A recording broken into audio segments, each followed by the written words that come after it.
We now have the final jobs report for the election, so we wanted to take a look back at President Obama's record on jobs. Here are the numbers.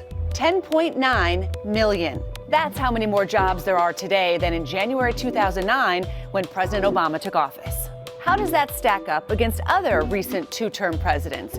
Not as good as Reagan and Clinton, but way better than George W. Bush. You may have heard the president and his supporters say 15 million jobs were created under his administration. And that is true if you measure from the bottom of the job market after the Great Recession in February 2010. When President Obama took office, the economy was bleeding jobs, about 750,000 a month. Obama's supporters accurately note that the president's policies can't be felt immediately. It takes time for them to affect the economy. He can't wave a magic wand to create jobs.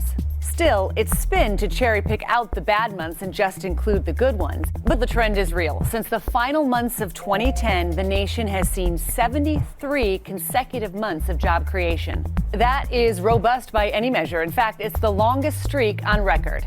And that's where the Obama White House wants you to focus.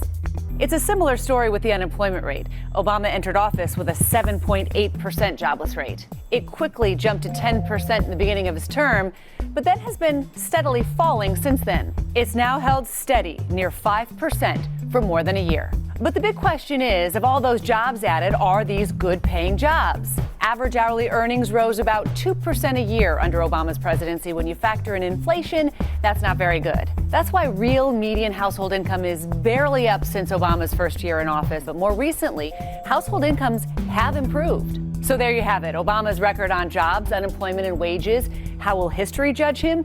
You have the numbers now. You decide.